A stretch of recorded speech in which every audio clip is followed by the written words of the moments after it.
공무집행방해죄에 연루되어 경찰 조사 출석 연락을 받게 되면 누구나 공포심이 들기 마련입니다. 특히 처음 이런 일에 연루된 분들은 당장 이거 진짜 가야 하나? 이 문자 진짠가?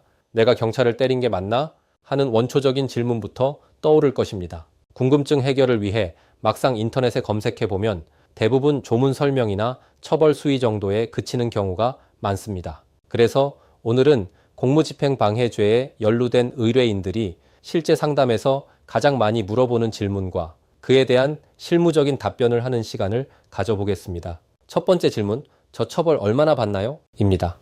의뢰인이 어느 정도의 처벌을 받을지는 면밀한 상담을 통해 사건을 분석하면 어느 정도의 예측은 가능합니다. 그러나 실제 처벌 수위는 경찰 폭행의 수위, 상해 여부, 피해 공무원이 처벌을 원하는지, 전과 유무 등에 따라 달라질 수 있고 소송 단계에서 어떤 식으로 자신의 반성 여부와 재범 방지 의사를 재판부에 피력하느냐 등에 따라 달라집니다. 형량은 사건 당시 행동과 이후 대응을 함께 보고 결정됩니다. 두 번째 질문은 선처받으려면 어떻게 해야 하나요?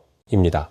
공무집행방해 사건에서 선처, 단순히 반성합니다 라고 말하는 것만으로는 부족합니다. 진정한 사과, 합의 혹은 공탁, 반성문, 탄원서, 재발 방지 자료 등을 준비해야 합니다. 주치 사건이라면 금주 노력, 상담, 치료 자료 등을 통해 다시는 반복하지 않겠다는 점을 보여줘야 합니다. 법원은 말보다 실제 행동을 봅니다. 세 번째 질문은 기억이 안 나는데 제가 진짜 때린 거 맞나요? 입니다. 술에 취해 기억이 끊긴 상태, 본인도 무엇을 했는지 모르는 경우가 많은데요.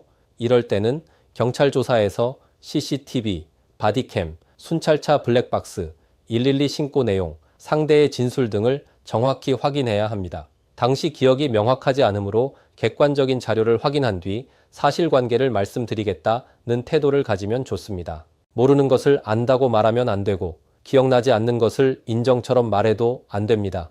마지막 질문은 변호사 꼭 선임해야 하나요? 입니다. 상대적으로 무거운 사건, 즉 경찰관을 직접 때렸다는 진술이나 영상이 있는 경우, 피해 공무원이 처벌을 원하고 있는 경우, 진단서가 제출된 경우, 전과가 있는 경우, 공무원이나 공시생처럼 신분상 불이익이 큰 경우라면 변호사 조력을 강하게 고려해야 합니다. 변호사는 단순히 옆에 앉아주는 사람이 아니라 사건의 방향을 잡아주는 역할을 하기 때문에 어떤 부분을 인정하고 어떤 부분을 다투고 어떤 양형 자료를 준비하고 조사에서 어떤 표현을 피해야 하는지 등 다방면으로 조력을 받을 수 있습니다. 공무집행방해죄에 연루되면 불철주야 일하는 공무원을 폭행했다는 부담 때문에 더 두렵고 혼란스러울 수 있습니다. 하지만 아직 늦지 않았습니다. 지금이라도 자신의 상황에 맞게 사실관계를 확인하고 불리한 진술을 피하며 필요한 양형 자료를 준비한다면 충분히 선처 가능성을 만들어 볼 수 있습니다. 혼자 감당하기 어렵다면